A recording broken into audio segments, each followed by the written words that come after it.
তারিফ ও প্রশংসা আল্লাহ রাব্বুল আলামিনের জন্য আমরা বলছি আলহামদুলিল্লাহ। সালাত ও তাসলিম প্রেরণ করছি মুহাম্মদুর রাসূলুল্লাহ সাল্লাল্লাহু আলাইহি ওয়াসাল্লামের উপর। আল্লাহুম্মা সাল্লি ওয়া সাল্লিম ওয়া বারিক আলা নাবিয়্যিকা মুহাম্মদ। আল্লাহুম্মা সাল্লি আলাইহি আল্লাহুম্মা বারিক আলাইহি। ফাইন্নী উসি ওয়া নাফসি আওয়ালাম বিতাকওয়াল্লাহ ওয়া ইত্তিবা'i সুন্নতি রাসূলিল্লাহ। অতঃপর আমরা জেনে নিই আজকের খুতবার সংক্ষিপ্ত আলোচনার বিষয়, মুমিনের পরীক্ষার পরে বিজয় আসবেই। আল্লাহ রাব্বুল আলামিন কোরআনে কারিমে বিপুল সংখ্যক আয়াতে বলেছেন মুমিনের জীবনের ট্রায়াল আসবে, পরীক্ষা আসবেই। সূরা যে দিন আল্লাহ আমাদেরকে দিয়েছেন এই দিনের নাম হচ্ছে দিনুল হক। এটা সত্য দিন, এটা দিনুল ইজ্জা, এটা সম্মানের দিন, গৌরবের দিন, আদিনুল হিকমা, বিচক্ষণতার দিন। এই দিন পৃথিবীতে বিজয় হতে এসেছে। এই দিন বিজয় সারা পৃথিবীর মানবতার জন্য দরকার। মানব সভ্যতার জন্য যে বিধান, আসমানি বিধান আল্লাহ পাঠিয়েছেন, বর্তমান সংঘাতময় এই পৃথিবীতে শান্তির জন্য ইসলামের কোনো বিকল্প নাই। এই দিনকে বলা হয়েছে দিনুর রহমা। যারা এই দিনকে লালন করবে তারা হবে দয়ালু, হোক সে শাসক বা সাধারণ জনগণ। কোনো মানুষের প্রতি কোনো মুসলিম নিষ্ঠুর আচরণ করবে না। ইরহামু মান ফিল আরদি ইয়ারহামুকুম মান ফিস সামা। রাসূল সাল্লাল্লাহু আলাইহি বলছেন তোমরা পৃথিবীতে যারা আছে সবার প্রতি দয়া করো, রহম করো, তাহলে আসমানে যিনি আছেন মানে আরশে আজিমে যিনি আছেন তিনি তোমাদের উপর দয়া করবেন। একজন মুমিন কখনো নিষ্ঠুর হতে পারে না। সম্মানিত মসজিদের মুসল্লিনে কেরাম, এই দিনের যারা যত বেশি দিনকে মানবেন, ঈমান যার যত বেশি মজবুত, তার পরীক্ষাটা তত কঠিন হবে। পরীক্ষা আসতেই হবে আপনাকে। কোন নবী রাসূলকে আল্লাহ পরীক্ষা ছাড়া ছেড়ে দেন নাই। সূরা আল আনকাবুতের 1 থেকে 3 নম্বর আয়াতে আল্লাহ রাব্বুল আলামিন বলছেন আলিফ লাম মিম আহাসিবান নাসু আন ইউতরাকু আন ইয়াকুলু আমান্না ওয়া হুম লা ইফতানুন। লোকেরা কি ধারণা করে বসে আছে তারা বলবে যে আমরা ঈমান এনেছি আর তাদেরকে ছেড়ে দেওয়া হবে, তাদের পরীক্ষা নেওয়া হবে না? শুধু ঈমানের কথা বললেই পরীক্ষা করা হবে, ছেড়ে দেওয়া হবে, জান্নাতে চলে যাবে? ওয়ালাকাদ ফাতান্নাল্লাযীনা মিন ক্বাবলিহিম, তাদের পূর্বে যত মুমিন এসেছেন, নবী রাসূল এসেছেন, সকলের পরীক্ষা আল্লাহ নিয়েছেন। এই পরীক্ষা করে আল্লাহ জেনেছেন ফলে আলামান্নাল্লাহুল্লাযীনা সাদাকু। এই পরীক্ষা করে আল্লাহ অবশ্যই জেনে নেবেন কারা ঈমানের দাবিতে সত্যবাদী আর কারা মিথ্যাবাদী। ঈমানদার আর মুনাফিকদেরকে পার্থক্য করার জন্য আল্লাহ পরীক্ষা নেবেন। মুমিনের জীবনে পরীক্ষা আসবে, এটা স্বাভাবিক।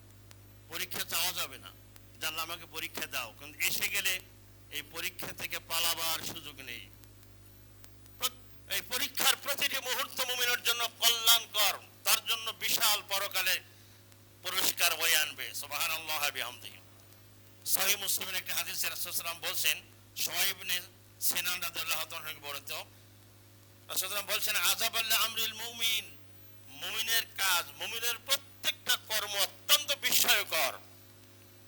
ইন্না আমরাহু কুল্লুহু খায়রুন, মুমিনের প্রত্যেকটা কাজই কল্যাণকর, মঙ্গলজনক। ওয়ালাইসা যালিকা লিআহাদিন ইল্লা লিল মুমিন, মুমিন ছাড়া কোনো মানুষের এরকম কল্যাণকর কাজ হয় না। ইন আসাবাহু সাররা, কোনো মুমিনের যদি জীবনে খুশির সংবাদ আসে, কোনো মুমিনের জীবনে যদি কল্যাণ নেমে আসে, তাহলে সে শুকরিয়া আদায় করে, শাকার, এটা তার জন্য কল্যাণকর। সে আলহামদুলিল্লাহ বলবে, সুবহানাল্লাহ বলবে, আল্লাহ শুকরিয়া আদায় করবে, এটা তার জন্য কল্যাণকর। ওয়াইন আসাবাতহু দাররা, কোন মুমিনের জীবনে যদি কোনো বিপদ মুসিবত নেমে আসে, তাহলে সে সবর করবে, সবরে জামিল ইখতিয়ার করবে, সে ধৈর্য ধারণ করবে, এটাও তার জন্য কল্যাণকর। আর এরা মুমিন, যারা মুমিন ছাড়া কারোর জন্য এই কল্যাণ বয়ে আনে না। সুবহানাল্লাহ। মুমিনের হারাবার কিছু নেই। একজন ঈমানদার, একজন মুমিন যে অবস্থায় থাকুক না কেন, তিনি আল্লাহকে ভুলে যাবেন না। তাই পৃথিবীতে রাসূল সাল্লাল্লাহু আলাইহি ওয়াসাল্লাম বলছেন আশাদ্দুল বালায়ে আল আম্বিয়া, এই পৃথিবীতে সবচেয়ে বেশি কঠিন পরীক্ষার মুখোমুখি হয়েছেন নবীগণ। সুম্মাল আমসাল, তারপরে যারা নবীদেরকে বেশি অনুসরণ করেছেন, অনুসরণ অনুকরণের দিক থেকে যারা নবীদের কাছাকাছি ছিলেন তাদের উপরে বেশি বিপদ মুসিবত, চক্রান্ত, ষড়যন্ত্র এবং পরীক্ষার পর পরীক্ষা এসেছে। এখন আল্লাহ রাব্বুল আলামিনের এই পরীক্ষার বিষয় যদি মুমিনদের জানা না থাকে তাহলে সে হতাশ হয়ে যাবে। সে আল্লাহকে অভিযোগ করবে, আল্লাহ আমার কি অপরাধ, আমাকে এত বিপদে ফেলে দিলে কেন? মানে দুর্বল ইমানের কারণে পরীক্ষা আসলে ইমান থেকে সে ছিটকে পড়ে যেতে পারে। সেজন্য কোরআন অধ্যয়ন করা উচিত। কোরআনে বহু নবী রাসূলের জীবনী আল্লাহ বর্ণনা করেছেন। আল্লাহ ফেরাউনের কথা বলেছেন, কারুনের কথা বলেছেন, কি করে আল্লাহ তাদের এই বিশাল ক্ষমতাকে, দম্ভকে চুরমার করে ধূলিসাৎ করে দিয়েছেন। মহান আল্লাহ যে কত শক্তিধর, আল্লাহ রাব্বুল আলামিন তার পরিচয় দিয়েছেন তিনি কাহার, তিনি কাদির, তিনি মহাশক্তিধর, তিনি মহাপরাক্রমশালী। ইন্নাল্লাহা ইউমহিল ওয়ালা ইউমনিন, জালেমদেরকে আল্লাহ ছাড় দেন কিন্তু আল্লাহ কখনো ছেড়ে দেন না। পৃথিবীতে জুলুম করা আল্লাহর কাছে সবচেয়ে অপছন্দনীয় কাজ। মানুষ কেন মানুষের উপরে জুলুম করবে? জালিম, রাসূল সাল্লাল্লাহু আলাইহি ওয়াসাল্লাম বলছেন, উনসুর আখাকা যালিমান আও মাজলুমান, তুমি তোমার ভাইকে সাহায্য করো, সে জালিম হোক আর মাজলুম হোক। সাহাবাগণ বলে, ইয়া রাসূলুল্লাহ, যে জালিম অত্যাচারী তাকে সাহায্য কিভাবে করবো? মাজলুম তাকে সাহায্য করা যায়। বলে যে জুলুম করছে তাকে জুলুম থেকে করা থেকে নিবৃত করতে হবে, ঠেকাতে হবে, অন্যায়ের প্রতিবাদ করতে হবে। দিনকে আল্লাহ বিজয়ের জন্য পাঠিয়েছেন। বলছিলাম দিন এটা মহাকাল বিজয়ী, কত মায়াবী দিন। হুয়াল্লাযী আরসালা রাসূলাহু বিল হুদা ওয়া দীনিল হক, তিনি সেই মহান সত্তা আল্লাহ রাব্বুল আলামিন যিনি তার রাসূল প্রেরণ করেছেন সত্য দিন সহকারে, সত্যের বিধান দিয়ে, লিইউযহিরাহু আলাদ দীনি কুল্লিহি, যাতে করে মানব রচিত সকল দ্বীনের উপরে, মনোমস্তিষ্ক প্রসূত সকল বিধি ব্যবস্থার উপরে ইসলামকে বিজয়ী করতে পারেন। ইসলাম বিজয়ী হলে সারা পৃথিবীর মানবতার জন্যই কল্যাণকর।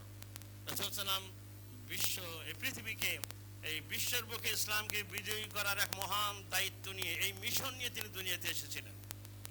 সম্মানিত মসজিদের মুসল্লিয়ান কিরাম, আমাদের বাংলাদেশ দীর্ঘদিন জুলুমের কষাঘাতে অস্থির ছিল। ওলামায়ে কেরাম, হাজার হাজার ওলামায়ে কেরাম কারাগারে ছিলেন। গ্রামের মসজিদে পর্যন্ত ইমাম সাহেব খুতবা দিয়েছেন, মসজিদ থেকে ধরে নিয়ে যাওয়া হয়েছে। কি নির্যাতনের স্টিম রোলার! আগে আমরা ইতিহাসে পড়তাম এই নির্যাতনের ভয়াবহ গোপন টর্চার সেলের আর এক নাম আয়না ঘর। যতটুকু পত্রিকার মাধ্যমে জানলাম, কি বিভৎস, নারকীয়! এই সভ্য পৃথিবীতে, স্বাধীন দেশে নিরীহ নিরপরাধ ইমানদারদেরকে ঢুকিয়ে সেখানে যে নির্যাতন করা হয়েছে, বছরের পর বছর, কাউকে 8 বছর, কাউকে 9 বছর, 10 বছর, আর কত আল্লাহর বান্দাকে সেখানে গুম করা হয়েছে। ব্রিগেডিয়ার জেনারেল আজমি সাহেব, ব্যারিস্টার আরমান, আজকে সারা পৃথিবীতে এই দুটো নাম খুব পরিচিত। কারণ আলহামদুলিল্লাহ তাদের সম্মান, তাদের মর্যাদা, সারা পৃথিবীর মুসলমানদের দোয়া আছে এই দুজন মানুষের উপরে। এরা খুবই শিক্ষিত। গত কয়েকদিন আগে টিভিতে এক টক শো দেখতেছিলাম, ব্যারিস্টার আরমানকে নিয়ে কথা বলছেন যে কি ছিল আরমান, তাকে নিয়ে কি বানানো হয়েছে। ব্রিগেডিয়ার জেনারেল আজমি আমাকে এক সচিব একদিন বলছেন যে এত ট্যালেন্ট, এত বিচক্ষণ এই সেনা অফিসার, তাকে গুম করে অত্যাচার করা হয়েছে। উনি ফিরে এসে দেখলেন তার স্ত্রীও দীর্ঘদিন অপেক্ষা করে বিবাহ করেছেন, অথবা তার বাবা তো আগেই মারা গিয়েছেন, মাও মারা গিয়েছেন, এখনো স্বাভাবিক হতে পারেন নাই। আল্লাহ রাব্বুল আলামিন যেন এই দুইজনকে, আল্লাহর বান্দাকে, তাদেরকে যেন তাড়াতাড়ি শেফায়ে আজেলা কামেলা দান করেন। বলুন আমিন। আরো যারা বলুন আমিন। সম্মানিত মসজিদের মুসল্লিয়ান কিরাম, অন্যায়ের বিরুদ্ধে কথা বলতে হবে। যারা লেখালেখি করেন পত্রিকায় লিখবেন, লিখতে হবে। আফদালুল জিহাদে, নবী সাল্লাল্লাহু আলাইহি বলছেন সর্বোত্তম জিহাদ হচ্ছে কোনো জালেম শাসকের বিরুদ্ধে হক কথা তুলে ধরা। এত অত্যাচার নিপীড়নের পরে একটা জিনিস আমার খুব ভালো লাগলো, আমাদের তরুণ সমাজ তারা যেভাবে এই বিজয়কে ছিনিয়ে এনেছেন, জালিমকে হটিয়ে দিয়েছেন আল্লাহর রহমতে, আলহামদুলিল্লাহ। আমাদের বাংলার এক কবি বলেছেন, ওরে সবুজ ওরে অবুজ ওরে আমার কাঁচা, আদমারাদের ঘামের তুই বাঁচা। মুহাম্মদ রাসূলুল্লাহ সাল্লাল্লাহু আলাইহি সাল্লাম তিনি যুবকদেরকে, তরুণদেরকে খুবই ভালোবাসতেন, তাদের কখনো কটাক্ষ করতেন না, অবমূল্যায়ন করতেন না। এই তরুণদের কিনে অনেকে কথা বলেন যারা বয়সে অল্প, কারণ কোরআনে কারিমে দাউদ আলাইহিস সালামের কথা আল্লাহ বলেছেন, তিনি যখন জালুতকে হত্যা করেন তার বয়স ছিল 20 বছরেরও নিচে। এই যে সুলতান সুলেমান, আমাদের বিভিন্ন টিভি চ্যানেলে যার সিরিয়াল প্রচার করা হলো, তিনি যখন শাসক হলেন তার বয়স ছিল 25-26। বিশ্ববিখ্যাত সেনাপতি খালিদ ইবনে ওয়ালিদ, তিনি যখন সেনাপতির দায়িত্ব পেয়েছিলেন তখনও তিনি তরুণ ছিলেন। আল কোরআনে বহু নবী রাসূল অনেকের কাহিনী বর্ণনা করা হয়েছে, তারা তরুণ ছিলেন। আজকে আমরা যাদের তরুণ বলছি এদের হাতে আইফোন আছে, এরা খুবই ট্যালেন্ট, ইন্টেলিজেন্ট, তারা খুবই বিচক্ষণ। আমরা দেখলাম আদালত পাড়ায় যখন হতে যাচ্ছিল সেখানে তরুণরা হাজির হয়ে গেছে, আলহামদুলিল্লাহ। এই তরুণদের জন্য দোয়া করতে হবে। এবং আরেকটা বিষয় খুবই অবাক করার মতো, যে তরুণদের অধিকাংশ তরুণের মুখে দাড়ি, আলহামদুলিল্লাহ। আমি যখন ঢাকা বিশ্ববিদ্যালয়ে পড়তাম, যেহেতু আগে মাদ্রাসায় পড়েছি, তো সেকেন্ড ইয়ারে পড়ার সময় আমরা যারা দাঁড়িয়ে মাঝে মাঝে বলতেন যে আপনি হলে থাকেন না, কখন কোন বিপদ আসে, কোন আল্লাহ ভরসা। এক সময় দাঁড়িয়ে রাখলে এই দাড়িকে অনেকে সুন্নাত বলেন, কিন্তু বর্তমান পৃথিবীর ওলামা ইসলামী স্কলারদের মত হচ্ছে দাড়ি রাখা সুন্নাত না, দাড়ি রাখা ফরজ। কারো মতো ওয়াজিব, কারো মতে সুন্নাত। তো সেই বিতর্কে আমরা না যাই। আজকে তরুণদের সাথে মাসলা মাসাইলের বিতর্কে না গিয়ে এদেরকে আপন করে নিতে হবে, এদেরকে ভালোবাসুন। জালিম সরকার, বিগত সরকারের পতনের পরে তত্ত্বাবধায়ক সরকারের উপদেষ্টা করা হবে। আমাদের এই তরুণ সমাজ একজন আলেমকে ফোন করলেন, একজন তরুণ আলেমকে, যা আমাদের তরুণ সমাজ চাচ্ছে, বিশেষ করে ঢাকা বিশ্ববিদ্যালয়ের শিক্ষার্থীরা চাচ্ছে আপনি তত্ত্বাবধায়ক সরকারের উপদেষ্টা হবেন। এই আলেমে দিন তিনি বিনয়ের সাথে জবাব দিলেন, আমি এই কাজের যোগ্য নই। তাহলে আপনি কয়েকজনের নাম বলুন, সেখান থেকে আমরা একজনে গ্রহণ করি। এই শায়েখের নাম সকলেই জানেন, শায়েখ আহমদুল্লাহ। তিনি শুধু একজন ইসলামের দায়ী নন, একজন নিরপেক্ষ ইসলামের দায়ী এবং একজন সমাজসেবক। কয়েক হাজার কোটি টাকার প্রজেক্ট নিয়ে বাংলাদেশে কাজ করেন, আলহামদুলিল্লাহ। যদিও তাকে নিয়ে আমাদের দেশের বেদাতপন্থীরা অনেক কথা বলেছেন, তিনি কথার জবাব দিয়ে কারোর সাথে ঝগড়া করতে যান নাই। উনি যার নাম বলেছিলেন তার মধ্য থেকেই একজন ডক্টর খালেদ, আফম খালেদকে উপদেষ্টা করা হয়েছে বাংলাদেশে, আলহামদুলিল্লাহ। একজন আলেমে দিন, উনি খুবই ভালো আলেম। উনি একসময় বিসিএস ক্যাডার ছিলেন, প্রফেসর ছিলেন। উনি এখনও এক মসজিদের খতিব, আলহামদুলিল্লাহ। উনি এখন উপদেষ্টা পরিষদের সদস্য এবং ধর্ম মন্ত্রণালয়ের দায়িত্ব পেয়েছেন। তাহলে আমাদের তরুণ সমাজের ভিতরে এই পরিবর্তনটা কেন আসলো? তারা দাঁড়িয়ে রাখছে, তারা আলেমকে ফোন দিচ্ছেন, অনেক কষ্টে শায়েখ আহমদুল্লাহ টেলিফোন নম্বর জোগাড় করে তার সাথে যোগাযোগ করেছেন। এই তরুণদের জন্য দোয়া করুন, আল্লাহ তাআলা যেন এই তরুণদেরকে, আমাদের এই দেশকে, বাংলাদেশকে হেফাজত করে তাদের মাধ্যমে আল্লাহ রাব্বুল আলামিন যেন এই স্বাধীনতার সার্বভৌমত্বকে কিয়ামত পর্যন্ত অক্ষুণ্ণ রাখে, আমরা বলি আমিন। মানে এই তরুণরা হেরে গেলে বাংলাদেশ হেরে যাবে। একবার বাংলাদেশ হেরে গেলে এখান থেকে বেরিয়ে আসা খুবই কঠিন। প্রত্যেকটা মুসলমানের দায়িত্ব,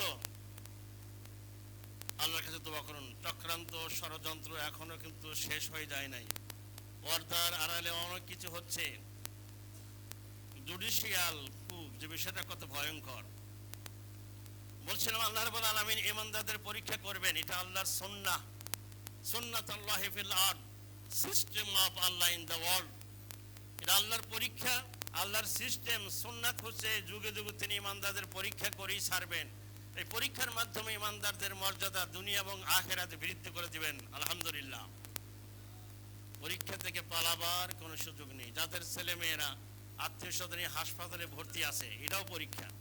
সূরা বাকারা আল্লাহ রাব্বুল আলামিন বলছেন, ওয়ালানাবলু আন্নাকুম বিশাইইম মিনাল খাউফি ওয়াল জু'i ওয়া নাকসিম মিনাল আমওয়ালি ওয়াল আনফুসি ওয়াস সামারাত।